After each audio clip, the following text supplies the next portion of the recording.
आत्मा क्या है और मन क्या है। अपने सारे दिन की बातचीत में मनुष्य प्रतिदिन ना जाने कितनी बार मैं शब्द का प्रयोग करता है, परंतु यह एक आश्चर्य की बात है कि प्रतिदिन मैं और मेरा शब्द का अनेकानेक बार प्रयोग करने पर भी मनुष्य यथार्थ रूप में यह नहीं जानता कि मैं कहने वाले सत्ता का स्वरूप क्या है। अर्थात मैं शब्द जिस वस्तु का सूचक है वह क्या है। आज मनुष्य ने साइंस द्वारा बड़ी बड़ी शक्तिशाली चीज़ें तो बना डाली हैं, उसने संसार की अनेक पहेलियों का उत्तर भी जान लिया है और वह अन्य अनेक जटिल समस्याओं का हल ढूंढने निकलने में खूब लगा हुआ है, परंतु मैं कहने वाला कौन है, इसके बारे में वह सत्यता को नहीं जानता, अर्थात वह स्वयं को नहीं पहचानता। आज किसी मनुष्य से पूछा जाए कि आप कौन हैं, तो वह झट अपने शरीर का नाम बता देगा अथवा जो धंधा वह करता है उसका नाम बता देगा। वास्तव में मैं शब्द शरीर से भिन्न चेतन सत्ता आत्मा का सूचक है, जैसा कि चित्र में दिखाया गया है। मनुष्य आत्मा और शरीर को मिलाकर बनता है।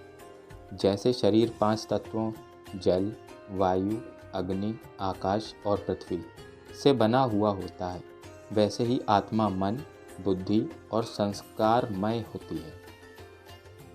आत्मा में ही विचार करने और निर्णय करने की शक्ति होती है तथा वह जैसा कर्म करती है उसी के अनुसार उसके संस्कार बनते हैं। आत्मा एक चेतन एवं अविनाशी ज्योति बिंदु है जो कि मानव देह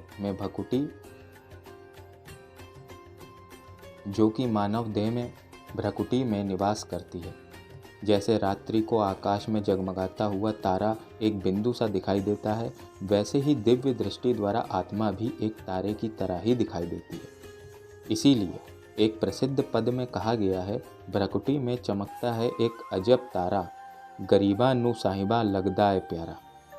आत्मा का वास भ्रकुटी में होने के कारण ही मनुष्य गहराई से सोचते समय यही हाथ लगता है।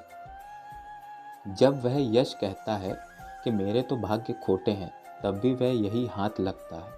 आत्मा का यहाँ वास होने के कारण ही भक्त लोगों में यहाँ ही बिंदी अथवा तिलक लगाने की प्रथा है।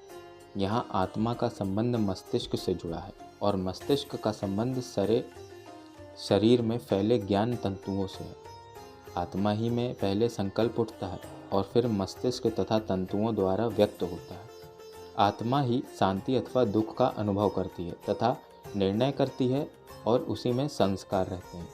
अतः मन और बुद्धि आत्मा से अलग नहीं है, परंतु आज आत्मा स्वयं को भूलकर देह, स्त्री, पुरुष, बूढ़ा, जवान इत्यादि मान बैठी है।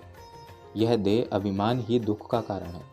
उपरोक्त रहस्य को मोटर के ड्राइवर के उदाहरण द्वारा भी स्पष्ट किया गया है। शरीर मोटर के समान है तथा आत्मा इसका ड्राइवर है। अर्थात जैसे ड्राइवर मोटर का नियंत्रण करता है, उसी प्रकार आत्मा शरीर का।